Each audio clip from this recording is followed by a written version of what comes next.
உங்க வீட்டில் இருக்கக்கூடிய சாயப்பாவுக்கு எந்த பவரும் இல்லை, சக்தி அற்றவரா இருக்கிறாரு. இந்த பதிவு முடியும் போது ஷீரடியில் இருக்கக்கூடிய சாயப்பாவோட பவர் எப்படிப்பட்டதோ அந்த பவர் நீங்க உங்க வீட்டில் வணங்குற சாயப்பாவுக்கு கிடைக்கும். எத்தனை தடவை அவரோட போட்டோவை பார்த்து வணங்குறீங்க? வணங்கியிருந்தா அவர் உங்க பிரச்சனைகளை தீர்ப்பதற்கோ இல்லை ஒரு ஆறுதலான ஒரு வாழ்க்கையை தந்திருக்கவோ அவர் முடிவு பண்ணியிருக்கணும்ல. முடிவு பண்ணல.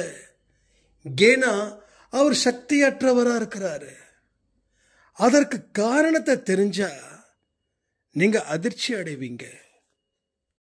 நீங்க எவ்வளவு பெரிய பூஜைகள் செய்தாலும், எவ்வளவு பெரிய மாலைகள் போட்டாலும் அவர் சக்தியற்றவராதான் இருப்பாரு. சாயப்பாவே, நான் உன்னை வணங்கியும் எந்த நல்லதையும் நீங்க செய்யலன்னு சொன்னீங்கல்ல, அதற்குத்தான் இந்த பதிவு. இதுல சொல்லப்பட்டதன்படி நீங்க நினைச்சு வாழ்ந்தீங்கன்னா அடுத்த 7 நாட்களுக்குள்ளேயே உங்க வீட்டில் நடக்கக்கூடிய மாற்றத்தை பார்த்து நீங்க இன்ப அதிர்ச்சி அடைவீர்கள். அழகா துணி சாயிரா சாயிரா ஓம் சாயிரா சாயிரா ஓம் சாயிரா சாயிரா அன்பே சாயிரா பேரன்பே சாயிரா அகிலம் தளிக்க ஆத்மா விழிக்க அனுதினம் சாயிரா எங்கள் அன்பே சாயிரா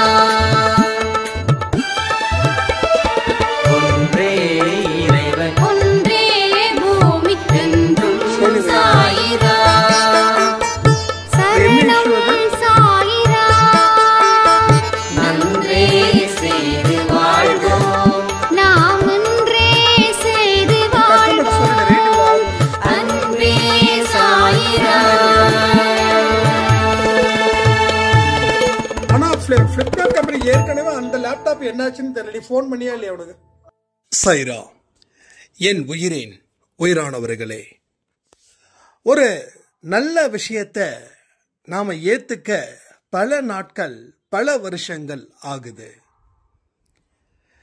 இதுக்கெல்லாம் முற்றுப்புள்ளி வச்ச மாதிரி இன்னைக்கு காலையில கொடுத்த பதிவு எனக்கு மிக பெரிய அளவில் அடுத்த கட்டத்துக்கு போவதற்கு உண்டான முயற்சிகளை நீ செய்யு அப்படின்னு எனக்கு திரும்ப திரும்ப சொல்லுது. நிச்சயமா சாயப்பாவோட குழந்தைங்க அவருடைய மடியில விளையாடக்கூடிய குழந்தைகள் தான். அந்த மாதிரி அவங்களுக்கு உரிமை இருக்குதுன்றத என் மனசளவுல நான் சொல்றேன். ஒவ்வொரு விஷயமும் நம்ம வாழ்க்கைக்காக தான் கொடுக்கப்படுறது அப்படின்றத நான் பரிசுத்தமா நம்புறேன் அப்படின்னு ஒரு சாய்ராம் சொல்லியிருந்தாங்க. நம்ம திரும்ப திரும்ப திரும்ப சொன்னா கேட்கறது இல்லை. அதனாலதான் பலர் அவங்க சொன்னதை நான் உங்ககிட்ட திரும்ப சொல்றேன். உங்க வாழ்க்கையில மாற்றம் வேண்டும் அப்படின்னு நினைக்கிற மாதிரி எனக்கு தெரியல. இங்க பல பேர் அப்படியே வாழ்ந்துட்டு போயிடலாம் அப்படின்னு நினைக்கிறீங்க. சந்தோஷம், நான் இல்லைன்னு சொல்லலை. ஏன்னா இது உங்க வாழ்க்கை. நீங்க எப்படி வாழணுமோ அப்படி வாழ்வதற்கு முழு சுதந்திரம் இங்க இருக்கு. ரைட்? ஃபுல் ஃப்ரீடம் உங்களுக்கு இருக்கு. யாரும் உங்களை ஏன் வாழலன்னு கேட்க போறது இல்லை. யாரு கேட்கிறாங்கன்னா நீங்களே கேட்டுக்கிறீங்க. வேற யாராவது கேட்கிறாங்களா என்ன? யாரும் கேட்கல. நீங்க தான் உங்களை திரும்ப திரும்ப கேட்டுக்கிறீங்க. என் வாழ்க்கையில இப்படி ஆயிடுச்சு, நான் என்ன பண்ணேன், என்ன செஞ்சேன் அப்படின்னு. அப்ப மாற்றத்தை நோக்கி போகணும் அப்படின்னா நாம பல விஷயத்தை தியாகம் செய்யணுங்க. அப்படி செஞ்சாதான் உங்க வீட்டில் இருக்கக்கூடிய சாயப்பாவுக்கு உயிரே கிடைக்கும். இல்லைன்னா அவர் ஜஸ்ட் ஒரு சிலை இல்லை ஃபோட்டோ ஃப்ரேமா எப்படி வீட்டில் வச்சிருக்கீங்களோ அது போல. ஸோ கடவுளுக்கு உருவம் இருக்கு, ஆனால் அந்த உருவத்துக்கு உயிர் கொடுக்கணும். அப்போ உயிர் கொடுத்தா மட்டும்தான் அது செயல்பட முடியும். அதை விட்டுட்டு நாம செயல்படாம இருக்கிறதால அவர் உங்க வீட்டில் சிலையாகவோ இல்ல போட்டோ ஃப்ரேம்ஸ்லயோ ஒரு ஆணியில தொங்கிட்டு இருக்காரு, அவ்வளவுதான். அதை தாண்டி ஒண்ணுமே இல்லை. So there is no power. ஏன்னா பவர் உங்ககிட்ட இருந்து தான் அங்க போகணும், அங்க இருந்து உங்ககிட்ட வராது. அவர் தான் சொல்லியிருக்காரு இல்ல, ஒரு அடி எடுத்து வை 10 அடி நான் எடுத்து வைக்கிறேன்னு சொல்லியிருக்காரு. அப்ப என்ன மீனிங்? நீ எத்தனை அடி எடுத்து வைக்கலன்னாலும் நான் வைக்க மாட்டேன். அப்ப நான் நீ எப்படி ஒரு உருவத்தை பார்த்துட்டு இருக்கியோ அதே போல அந்த உருவத்துக்கு சக்தி கொடுக்கணும். அப்படின்னா நீ ஒரு அடி எடுத்து வை, அதை மாற்றத்துக்கு உண்டான வழிகள். எதுவுமே செய்ய மாட்டேன், ஆனா செய்யணும் போல ஆசை இருக்கு, ஆனா செய்ய மாட்டேன், ஏன் அப்படின்னு கேள்விகளை இப்போ வரைக்கும் கேட்கிறோம். அந்த ஏன் அப்படின்ற கேள்விகளுக்கு பதில் நீங்க தான். You are the answer, you are the question. கேள்வியும் நீங்க, பதிலும் நீங்க. இதை தாண்டி சிந்திக்க முடியலையே, இதை தாண்டி வர முடியலையே, இதை தாண்டி வாழவும் முடியலையே. எப்பேற்பட்ட ஒரு விஷயத்தை இங்க சாயப்பா எளிமையாக்குறாங்கன்றத பாருங்க. நம்ம அன்பே சாயில ரெகுலரா பார்த்துட்டு இருக்கவங்க ஆடியோ, அவங்களுடைய ஃப்ரெண்டு ஒரு நாள் அவங்க வீட்டுக்கு வந்திருக்கும் போது இவங்க என்ன பண்ணியிருக்காங்க, டிவியில அதை ப்ளே பண்ணி கேட்டுட்டு இருக்காங்க. கேட்டவங்க நிறுத்தல, அது பாட்டுக்கு சவுண்டை கம்மி பண்ணி நான் பாட்டுக்கு பேசிட்டு இருக்கேன் போல இருக்கு. அப்போ இவங்க என்ன பண்ணிருக்காங்க, இருங்க காஃபி குடிங்க அப்படின்னு சொல்லி காஃபி ப்ரிப்பேர் பண்ண போயிருக்காங்க. அப்போ அந்த 10 மினிட்ஸ்ல நம்ம ஏதோ பேசியிருக்கோம். பேசுனதை கேட்டவங்க என்ன பேச்சு, யாரு இது, சில விஷயங்கள் தலை குனிகிற மாதிரி இருக்கு அப்படின்னு. என்னாச்சு, ஏதாச்சு, ஏதாவது தப்பாக்குது கேட்டீங்களா அப்படின்னு இவங்க பதட்டப்பட்டிருக்காங்க. ஐயோ தப்பா கேட்கலங்க, தப்பா சொல்லல அவரு. என் வாழ்க்கையில் எத்தனை மிஸ்டேக்ஸை நான் பண்ணியிருக்கேன், அதை இந்த மனுஷன் நேரடியாக பார்த்த மாதிரி இங்கே சொல்லிட்டு இருக்காரு. யாரு என்ன ஏதுன்னு கேட்டிருக்காங்க. அப்போதான் இவங்களுக்கு தெரிஞ்சிருக்குது, நம்ம தினமும் கேட்கறதால நமக்கு பெருசாக ஒன்றும் தெரியல, புதுசாக ஒருத்தவங்க கேட்குறாங்க அப்படின்னும் போது அவங்களுடைய ரியாக்ஷன் எந்த அளவில் இருந்திருக்குது அப்படின்றத நான் புரிஞ்சுக்கிட்டேன்னு சொன்னாங்க. அப்போ என்ன தெரியுது அப்படின்னா, இந்த இடத்துல சாயப்பா உங்களுக்கு தேவையான அத்தனை விஷயத்தையும் உங்களுக்கு கஷ்டப்படாமலே ஏதோ ஒரு வழியில சொல்றாரு. அது அன்பே சாய் வழியாகவும் ஒரு வழியாக இருக்குது. அப்ப நீங்க பாக்கியவான் தானே. அதாவது அன்பே சாய் ஆடியோவை பத்தி மட்டும் நான் பேசல, இன்னும் எத்தனையோ பேர் தத்துவ ஞானிகளோட ஆடியோவை நீங்க கேட்கலாம். இன்னும் எத்தனையோ பேர் சாயப்பா சொல்லக்கூடிய விஷயம் கேட்கலாம். சந்தோஷம். எங்க நல்லது நடக்குதோ அங்க நாம கைத்தட்டுதல் குறியவர்களா இருக்கணும். அப்படிதான் நான் இருப்பேன். அப்போ இவங்களுக்கு தெரியுது, அதாவது நம்ம அன்பே சாய் குடும்பத்தில் இருக்கக்கூடிய உறவுகளுக்கு ஓகே, ஆனா மற்றவங்களுக்கு அந்த 10 நிமிஷத்துல ஒரு விஷயத்தையே திருப்பி கொடுக்குறாரு. இத்தனைக்கும் அவங்க அன்னைக்கு காலையில தான் சாயப்பா கோயிலுக்கு போயிட்டு என் வாழ்க்கையில் ஏன் இவ்வளவோ பிரச்சனை இருக்குதுன்னு நினைச்சுக்கிட்டு அழுதுகிட்டு இவங்களை பார்க்கறதுக்கு வந்திருக்காங்க. ஸோ இவங்களும் சாயப்பா பக்தர்னு அவங்களுக்கும் தெரியாது, இவங்களுக்கும் தெரியாது. முன்னாடி பக்கத்து வீட்டில் குடியிருந்தாங்கன்னா வீட்டுக்கு வந்தாங்க, வந்திருக்கும் போது தான் அது பாட்டுக்கு ப்ளே ஆகிட்டு இருந்தது. அப்போதான் சொல்கிறாங்க, எனக்கு ஏற்ற பதில் இங்க இருக்குது, அதனாலதான் கடவுள் என்னை இங்க அழைச்சிட்டு வந்திருக்கிறாரு அப்படின்னு சொல்லும் போது நான் மெய் செலுத்திட்டேன் அப்படின்னு. அப்ப பல பேருக்கு வாழ்க்கையை பத்தி எந்த விஷயமும் தெரியல, அழுதுகிட்டு தான் இருக்காங்க, கவலைகள் பட்டுக்கிட்டு தான் இருக்காங்க. அடுத்த விஷயத்துக்கு போகணும்னு அவங்களுக்கு தெரியல, தோணல. அதனால அவங்க மூவ் ஆகாம அதே இடத்துல இருக்காங்க. இப்ப நமக்கு பல நாட்கள் பல வருஷங்களா ஆடியோவை கேட்கறதால நமக்கு ஓகே அப்படின்ற மாதிரி தோணுது. அப்போ நீங்க ஒரு நாளும் இந்த ஆடியோஸ் புதுசு, இது புதுசு, என்னமோ ஒரு விஷயம் இருக்குது, அதை நான் எடுத்துப்பேன் அப்படின்னு சொல்லி முயற்சி பண்ணி பாருங்களேன். முயற்சிகள் உங்களுக்கு நிச்சயமா நல்ல ரிசல்ட்டை டெஃபினட்டா கொடுக்கும். அதுல எந்த டவுட் வேண்டாம். டெஃபினட்டா 100% ரிசல்ட் ஓரியன்ட் பர்சனா நீங்க டெஃபினட்டா சேஞ்ச் ஆவீங்க.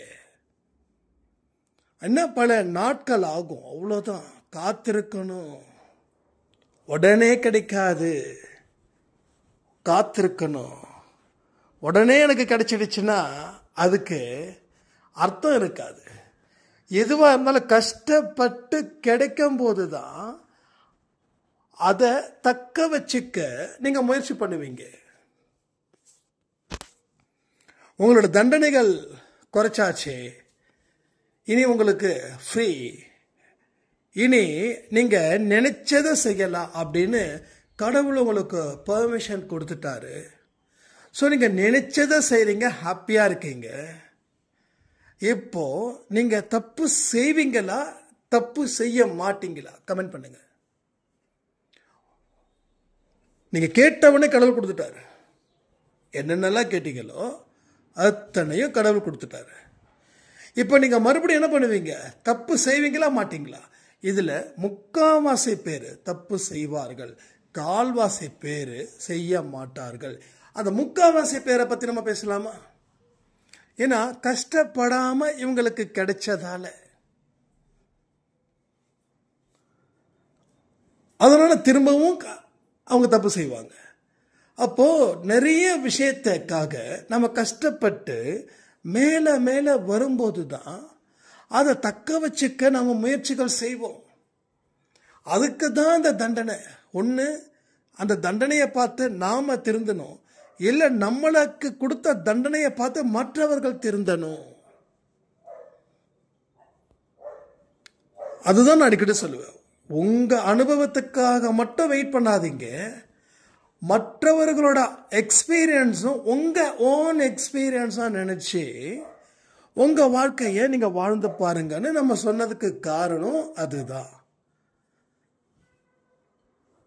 அப்போ அந்த எக்ஸ்பீரியன்ஸுக்குள்ள நீங்க போகும்போது அதுல இருக்கக்கூடிய பிளஸ், அதுல இருக்கக்கூடிய மைனஸ் எல்லாத்தையும் நீங்க 100% தெரிஞ்சுக்கலாம். இப்படி ஒரு விஷயத்திலையும் அந்த எக்ஸ்பீரியன்ஸ் கேத்தர் ஆகும்போது எது நல்லது எது கெட்டது அதையும் தெரிஞ்சுக்கலாம். அப்போ கெட்டது செஞ்சா இப்படிப்பட்ட நிலை வரும், அதனால அது செய்யக்கூடாது அப்படின்றத ஒரு படிப்பும் அங்க கிடைக்கும். இப்படிதான் நம்ம நிறைய விஷயங்களை கத்துக்கணும்.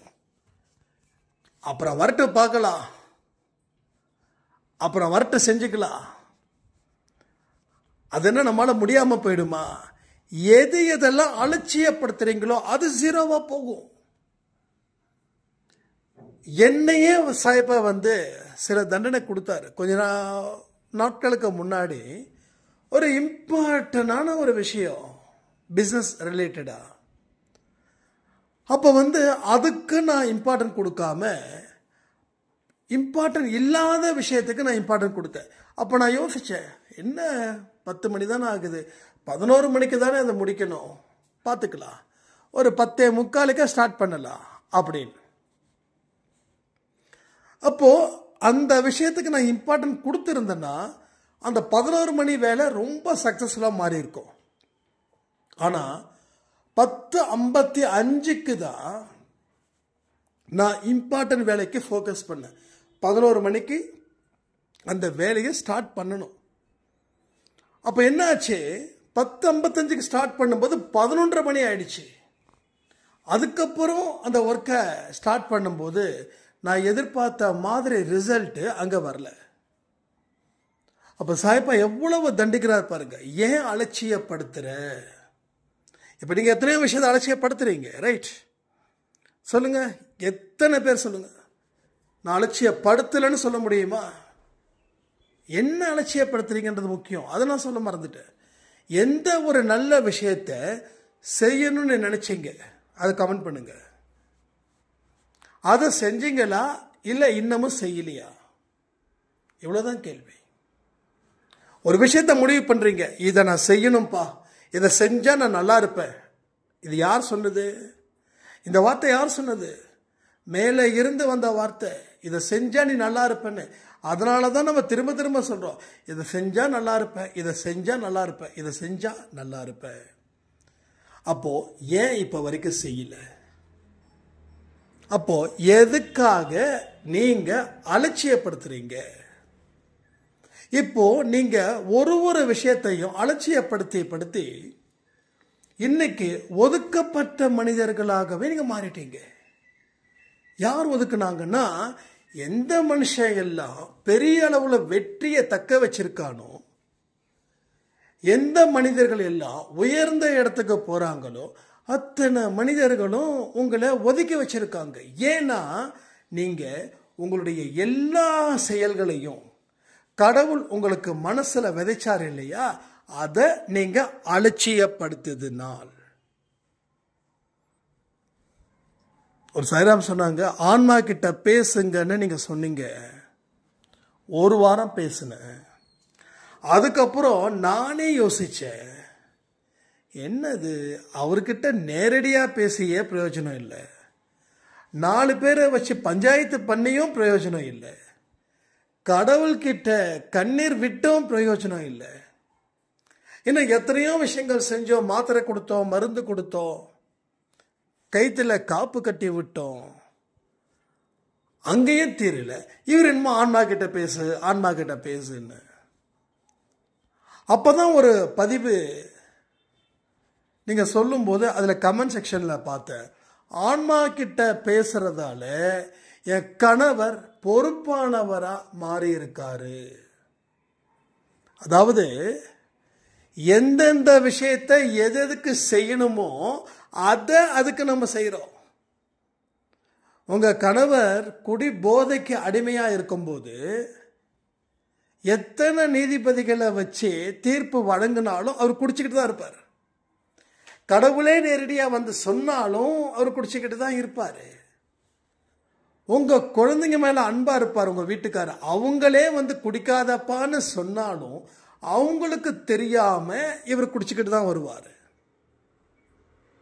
எந்தெந்த வழிக்கு எந்தெந்த டெக்னிக்ஸை யூஸ் பண்ணணுன்றது தான் நம்ம அன்பே சாயில் சொல்லிக்கிட்டு இருக்கோம்.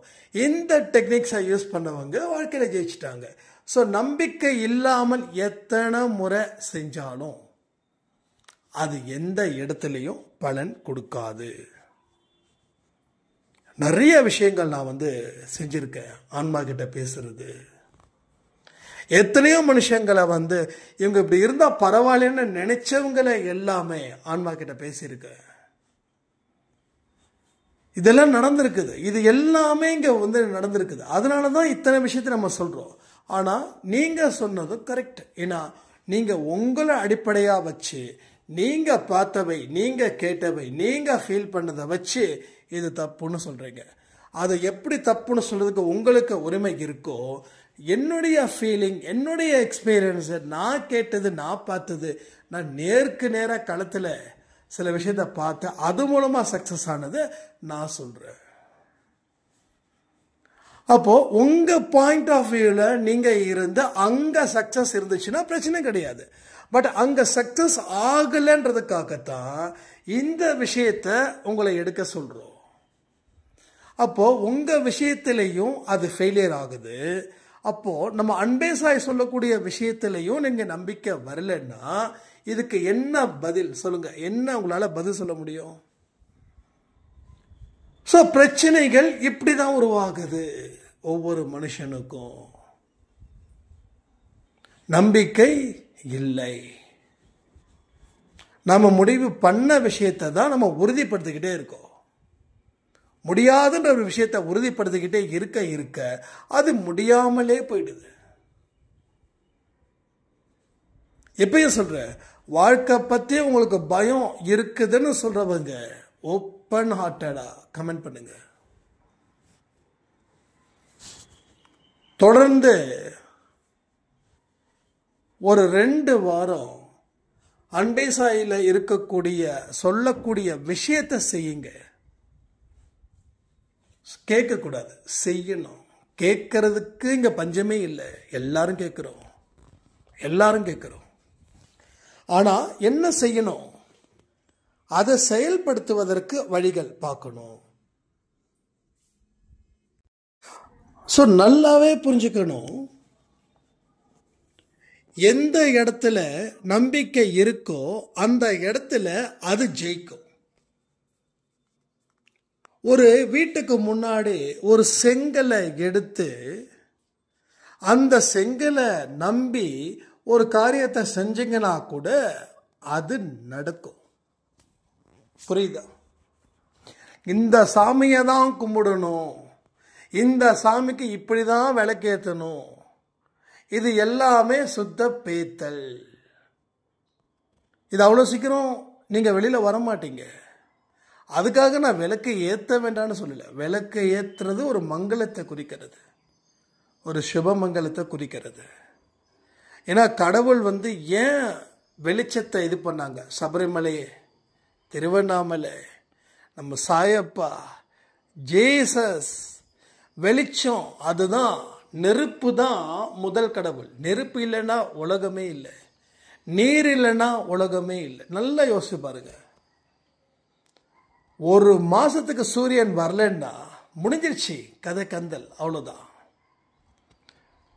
இதெல்லாம் ரொம்ப டீப்பா திங்க் பண்ணி பார்க்க தான் எவ்வளவு விஷயங்கள் இருக்குதுன்னு நமக்கு தெரியும்.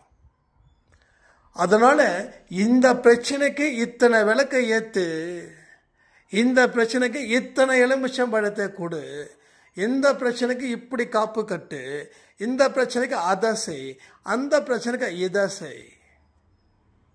இதனால மட்டும் நன்மை நடந்துடும்னா தமிழ்நாட்டை தாண்டி இந்தியாவை தாண்டி எத்தனையோ உலக நாடுகள் இருக்குது. அத்தனை உலக நாடுலையும் நம்ம ட்ரம்ப் கையில் எண்ணெய் கட்டி வச்சிருக்காரு, காலில் எண்ணெய் கட்டி வச்சிருக்காரு. அப்போ கடவுள் கயிறின் மூலமா இருக்கிறாரு, எலும்பிச்சை பழத்தின் மூலமா இருக்கிறாருன்னா மற்ற நாட்டில் இருக்கக்கூடிய மனிதர்கள் ஏன் செய்யல? அப்போ நமக்கு எல்லாத்தையும் நம்பி எதுவுமே நடக்கல அப்படின்னு ஒரு விஷயம் வரும்போது நம்முடைய இதயம் வலிக்குது. எவ்வளவு பிரார்த்தனை செஞ்ச கிடைக்கல. அப்போ நம்ம சொல்லக்கூடிய பிரார்த்தனைகள் முறை கூட பார்த்தீங்கன்னா அது ரொம்ப சீரியஸ் பாயிண்டாலாம் இருக்காது, ஜாலியாக தான் இருக்கும். நீங்க வாழ்க்கைய சிக்கலை உண்டு பண்ணுவதற்கு பல விஷயத்தை போடுறீங்க. ஒரு இடத்துல அடைச்சிக்கிச்சு அப்படின்னா, ஒரு பைப்ல போறக்கூடிய தண்ணி அடைச்சிக்கிச்சுன்னா அந்த அடைப்பை எடுக்கிறதுக்கு பதிலாக மறுபடியும் அதுல மேலும் மேலும் நிறைய பொருட்களை போட்டு இன்னும் அடைப்பை உறுதிப்படுத்துறீங்க. அதே ப்ராப்ளம் தான் இங்கேயும் வந்திருக்குது. அதே பிரச்சனை தான். அது பைப்பு, இது வாழ்க்கை, அவ்வளோதான். ஆனால் நம்ம இதயத்துக்குள்ளே இருக்கக்கூடிய பைப்பு இருக்குது, அது சரியாக வேலை செய்யலைன்னா ஹார்ட் அட்டாக், பைபாஸ் சர்ஜரி, எல்லாமே சரியான முறையில் நாம் புரிஞ்சிக்காம இருக்கிறதால தான் இவ்வளவு கஷ்டம், இவ்வளவு துன்பம். அப்போ உங்க வீட்டில் இருக்கக்கூடிய சாயப்பா உருவத்தோட தான் இருக்கிறார். ஆனா அவரு பவர் இல்லாதவரா இல்ல உயிரற்றவரா இருக்கிறாரு. உயிரற்றவரா இருக்காரு. அப்போ இதை நீங்கள் புரிஞ்சிக்க வேண்டாமா என்ன? ஸோ இதை நீங்கள் புரிஞ்சிக்கவே மாட்டீங்களா? அப்போ ஏன் அவர் உருவம் உயிரற்றவராக இருக்காரு?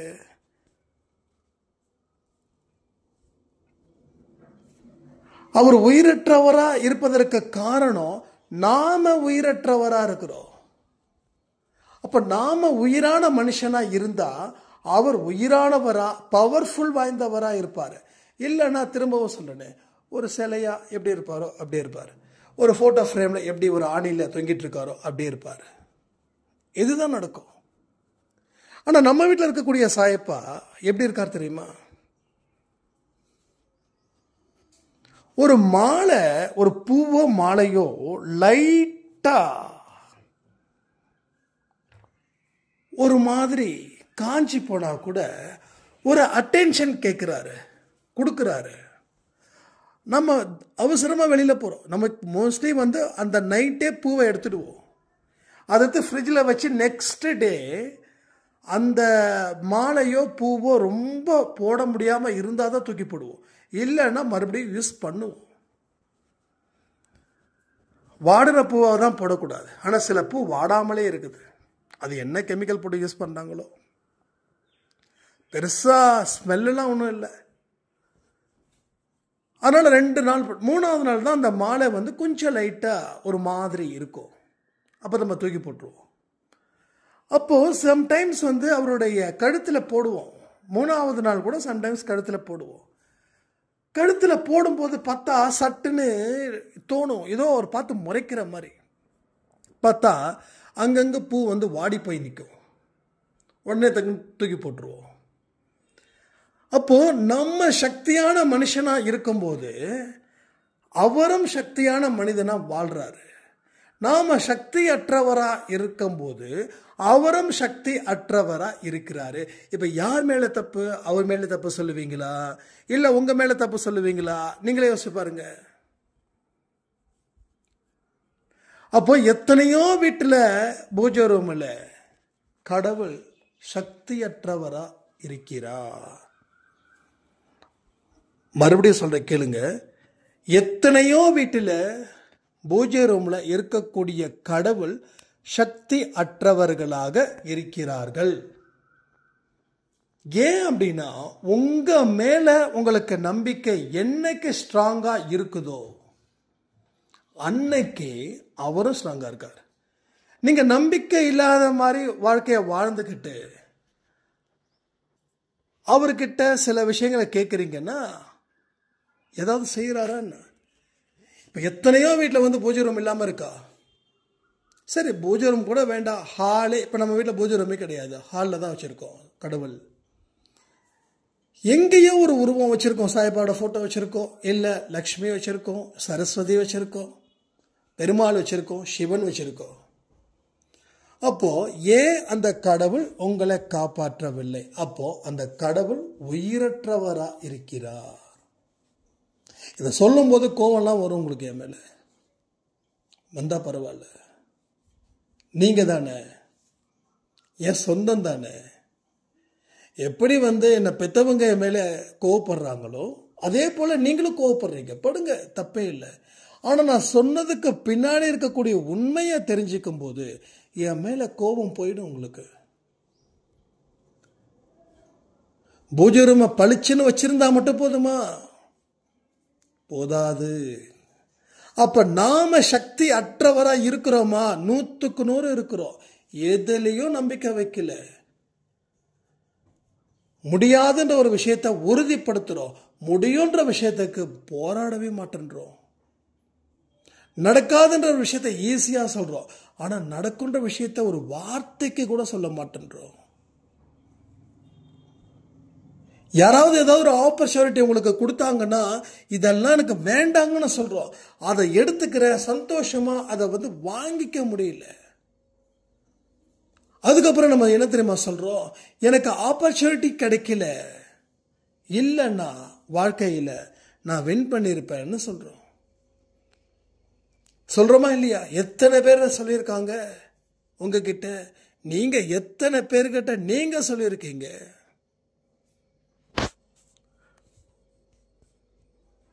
அப்போ கடவுளை வணங்கும் போது எந்த மனநிலையில வணங்கணும், கடவுள் சக்தியானவரா உருவாக்கணும்னா அதற்கு நாம இந்த மாதிரியான விஷயங்களை எல்லாத்தையும் செய்யணும்.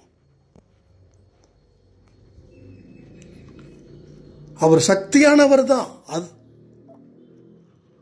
அவர் சக்தியானவர் தான், அதுல எந்த சந்தேகமும் இல்லை. அப்படி சக்தியானவர் அப்படின்னா அவருக்கு சக்தி வாய்க்கப்படணும். அதற்கு நம்ம கையில தான் இருக்குது. அப்ப நம்மளுடைய மனசுல இருக்கக்கூடிய அவநம்பிக்கைகளை தொடச்சி எரியணும். நம்மால முடியும்னு நம்பணும். நமக்காக தான் பல விஷயங்கள் கடவுள் பல மனுஷங்க மூலமா கொண்டு வராங்கன்றதையும் நீங்க நம்பி அதை யோசிச்சு அதுக்கப்புறம் அதை செயல்படுத்துறதுல இருந்தீங்கன்னா கடவுளுக்கு சக்தி வந்துடும். அதை விட்டு அங்க போறேன், இங்க போறேன், ராமேஸ்வரம் போறேன், காசி போறேன், இமயமலை போலாம். ஆனா நான் ரொம்ப கஷ்டத்துல இருக்கேன், என் கஷ்டத்தை தீர்ப்பதற்குத்தான் நான் கோயிலுக்கு போறேன், அந்த பழக்கம் மட்டும் வேண்டாம். நான் ரொம்ப சந்தோஷமா இருக்கேன், அதனால கடவுளை பார்க்க போறேன்னு போங்கல. எத்தனை பேர் அப்படி போறீங்க? நான் ஹாப்பியா இருக்கேன்ப்பா, கொஞ்ச நாள் சாயப்பா கோயிலுக்கு போறேன். நான் ஹாப்பியா இருக்கேன்ப்பா, கொஞ்ச நாள் ஐயப்பன் கோயிலுக்கு போயிட்டு வரேன். நான் ஹாப்பியா இருக்கேன்ப்பா, கொஞ்ச நாள் திருப்பதிக்கு போயிட்டு வரேன். நான் ஹாப்பியா இருக்கேன், காசி ராமேஸ்வரத்தில் பார்த்து அப்படியே அந்த சாமிகள் எல்லாம் பார்த்து உச்சி குளிந்துட்டு வரேன்னு சொல்ல முடியுமா உங்களால? பாவம் தொலையணும், அங்க போறீங்க. பாவம் தொலைஞ்சிருச்சா? அப்போ அங்க போய் குளிச்சுட்டு அந்த கரையில வந்த உடனே நீங்க புனிதமான மனிதர்களா மாறிட்டீங்களா? அப்போ உங்க பாவங்கள் உங்களை விட்டு போயிடுச்சா? பாவம் விட்டு போனதால உங்களுக்கு நல்லது நடக்க ஆரம்பிச்சிடுச்சா? பதில் சொல்லுங்க. அதாவது கோயிலுக்கு போயிட்டு வந்து ஃபர்ஸ்ட் 2 மாசம் எல்லாமே நல்லாவே இருக்கும். நம்ம மனசு அது மாதிரி போயிட்டோம், அங்க குளிச்சோம், ஸோ நமக்கு நல்லா இருக்கும். எப்படி நல்லா இருக்கும் அப்படின்னு சொல்ல, அதே வந்து ரொம்ப உணர்ச்சி வசப்பட்டு சொல்லுவோம், ரொம்ப எமோஷனலா சொல்லுவோம். ஆனா அது கொஞ்ச நாட்கள் மட்டும்தான் இருக்கும். திருப்பி எங்கெங்கயோ போனோம், எதுவுமே நடக்கலன்னு சொல்லுவோம். அப்ப 10 நாளைக்கு முன்னாடி கோயிலுக்கு போயிட்டு வந்து 20 நாளோ 1 மாசமோ சொன்னது உண்மையா இல்ல இப்ப சொல்றது உண்மையான்னு பார்த்தா இப்ப சொல்றது தான் உண்மை. அப்ப கோயிலுக்கு போயிட்டு வந்தவொடனே என்ன சேஞ்ச் ஆச்சுன்னா, கோயிலுக்கு போனது ஒரு சேஞ்சு, அதனுடைய வைப்ரேஷன், அதனுடைய தாக்கம் இருக்காதா என்ன? ஒன்றும் இல்லை, நீங்க ஒரு ஊர்ல இருக்கீங்க, உங்களுடைய அம்மா அப்பா ஒரு 300-400 கிலோமீட்டர் தள்ளி இருக்காங்க. நீங்க ஊருக்கு போறதுக்கு முன்னாடியே ஆக்டிவா இருப்பீங்க, ஊருக்கு போனதுக்கு அப்புறம் இன்னும் ஆக்டிவா இருப்பீங்க, திரும்பி வரும்போது அதே தாக்கத்தில் இருப்பீங்க. வந்த உடனே அம்மாவுக்கு ஃபோன் பண்ணுவீங்க, அப்பாவுக்கு ஃபோன் பண்ணுவீங்க, அத்தைக்கு ஃபோன் பண்ணுவீங்க, மாமாவுக்கு ஃபோன் பண்ணுவீங்க, அண்ணனுக்கு ஃபோன் பண்ணுவீங்க, அண்ணன் பையனுக்கு ஃபோன் பண்ணுவீங்க. ஸோ வீட்டில் இருக்கக்கூடிய நாய்கிட்ட கூட பேசணும் அப்படின்னு சொல்ற அளவுல நம்ம உணர்ச்சி வசப்பட்ட மனிதராக இருப்போம். அந்த நாயோட சத்தத்தை கொஞ்சம் கேட்கணுமே அப்படின்னு. கேட்டிருக்கீங்களா இல்லையா? நான் சொன்னதெல்லாம் உண்மையா இல்லையா சொல்லுங்க. இல்லை தம்பி நீங்க சும்மா சொல்றீங்க, அப்பெல்லாம் யாரும் கேட்டதில்லை. நாயோட சவுண்ட் வரைக்கும் கேட்போம். சரி, இது வருஷம் ஃபுல்லாக கேட்க முடியுதா? ஊருக்கு போயிட்டு வந்தா அதுக்கப்புறம் ஒரு 10 நாள் 15 நாள் மனசு ஃபுல்லாக அங்கே இருக்கும். அதுக்கப்புறம் நம்ம வாழ்க்கையில் கலந்துடுவோம். அப்புறம் மனுஷன் குரலே கேட்கறதுக்கு நேரம் இருக்காது. அப்புறம் எங்க நாயோட குரலை கேட்க போகிறோம்? நடக்குதா இல்லையா? இதெல்லாம் நடந்துச்சுன்னா நீங்கள் கமெண்ட் பண்ணுங்க. அப்போ நான் மாட்டுக்கு பேசிட்டு இருக்கிற மாதிரி தெரியக்கூடாதுல்ல. ஃபீலிங் இருந்துச்சுன்னா சொல்லுங்க, ஆமாம் பண்ணோம் செஞ்சோம் சொல்லுங்க, தப்பு இல்லை. ஒன்றும் எல்லா மனுஷனுடைய இயல்பு தானே சொல்கிறோம். அதே போலதான் கோயிலுக்கு போயிட்டு வந்ததுக்கு அப்புறம் அது ஷிரடியா இருக்கட்டும், இல்லை திருப்பதியா இருக்கட்டும், இல்லை சபரிமலையா இருக்கட்டும், இல்லை முருகர் சம்பந்தப்பட்ட பழனிமலையா இருக்கட்டும், இல்லை சிவனோட திருவண்ணாமலையா இருக்கட்டும், எல்லாம் ஒரு வாரம் பயபக்தியோட தான் இருப்போம். அடுத்த வாரம் அது தொடருதா, சரி, அதுக்கு அடுத்த வாரம் தொடருதா? 4வது வாரம் தொடருதா? 5வது வாரம் தொடருதா? இல்லப்பா, அவ்வளவுதான்ப்பா வாழ்க்கை. அப்போ பிரச்சனை தீர்ப்பதற்கு கோயில் இல்லை, பிரச்சனையை தீர்ப்பதற்கு உன்னுடைய மனசே கோயில், உன்னுடைய எண்ணங்களே கோயில். நீ எந்த எண்ணத்தை உள்ள ஊடுறியோ அந்த எண்ணம் தான் உன் பிரச்சனையை தீர்க்குது. அது பிரச்சனையை தீர்க்குதா இல்லை பிரச்சனையை இன்னும் பெருசாக்குதான்றது அந்த விட்ட எண்ணத்தை பொறுத்து இருக்குது. ரைட், விட்ட எண்ணத்தை பொறுத்து இருக்குது. இதை தெரிஞ்சுக்காம, இதை புரிஞ்சுக்காம நாம என்னென்னமோ செய்கிறோம், எப்படியோ வாழ்ந்துட்டு இருக்கோம். அப்போ ஆன்மா கிட்ட பேசுனா நடந்துடுமா? நான் கோவலாம் படல, நான் கேட்டதுக்கு பதில். அப்போ உங்களுக்கு ஆன்மா கிட்ட நீங்க பேசுறீங்க, அந்த நம்பிக்கை என்ன பண்ணும்? கண்டிப்பா உங்க கணவரை நல்ல முறையில் வாழ வைக்கும், நல்ல முறையில் வாழ வைக்கும்.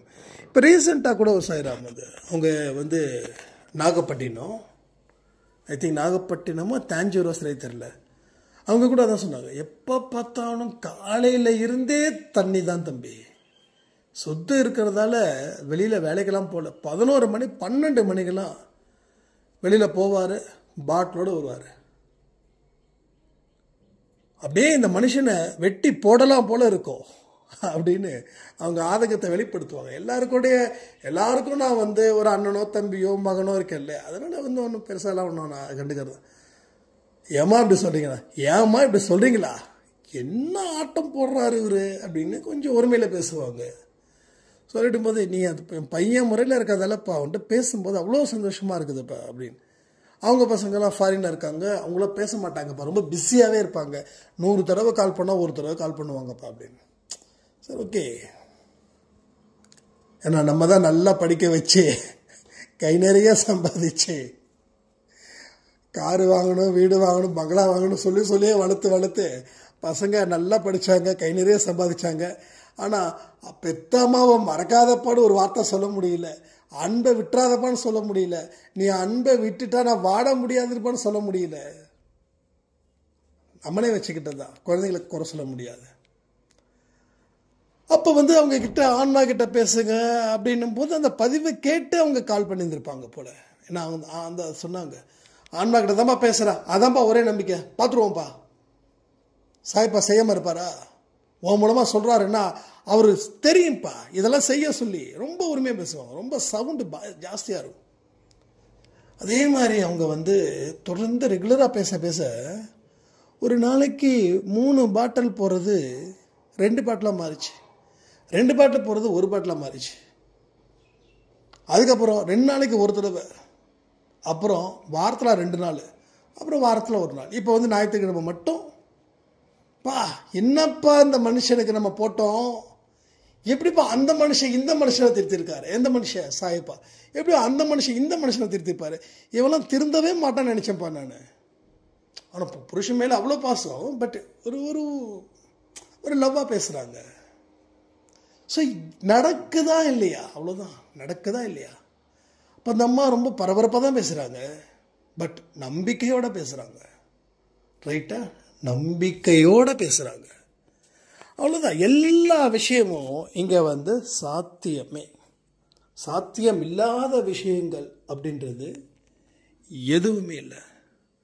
ஸோ வாழ்க்கையை வெல்லலாம், மிகப்பெரிய சந்தோஷத்தையும் நாம் பார்க்கலாம். உங்கள் வாழ்க்கையில் இலையுதிர் காலம் வரும், ஆனால் மறுபடியும் வசந்த காலமும் வரும். கடவுள் இயற்கையை ஏன் கண்ணு முன்னாடி நிறுத்திருக்காருன்னா, இந்த இயற்கையை பார்த்து படிடான்றாரு. எங்கள் வீட்டுக்கு முன்னாடி ஒரு மரம் இருந்தால் அதை வெட்டி போட்டுடுறோம், புத்திசாலியாக மாறுறோம். அதை வெட்டி போட்டு ஒரு ஷெட்டை போட்டு காருக்கு பார்க்கிங்க்கு 500 ரூபா இல்லை 1000 ரூபாய் இல்லை 2000 ரூபாய்.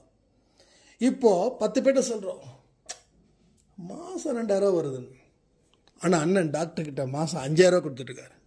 ஏன்னா உடம்புல சுத்தமான காற்றே இல்லை, கொஞ்சம் மரத்தை வைப்போம், அது மூலமாக வரக்கூடிய காற்றை சுவாசிப்போம், அதெல்லாம் இல்லை. என்னைக்கு பணத்துக்கு பின்னாடி ஓடணுமோ அன்னைக்கு எல்லாமே நம்மளை விட்டுட்டு ஓடிடுச்சு. ஆரோக்கியம் விட்டுட்டு ஓடிடுச்சு, அன்பு விட்டுட்டு ஓடிடுச்சு, நல்ல மனசு போயிடுச்சு, உதவி யாருக்கும் செய்ய மாட்டோம். காசு காசு காசு காசுக்கு பின்னாடி ஓடுறது தப்பு இல்லை. சம்பாதிக்கணும். நம்ம அடுத்த வேலைக்கு யாரும் எதிர்பார்க்கக்கூடாதுன்னு உழைக்கணும், உழைச்சி சம்பாதிக்கணும். நான் இல்லைன்னு சொல்லவே இல்லை. ஆனால் அதுதான் வாழ்க்கையா? காசு இருந்தால் என் வாழ்க்கை மாறும். அப்போ காசு இருக்கிறவனுக்கெல்லாம் பிரச்சனையே கிடையாதா?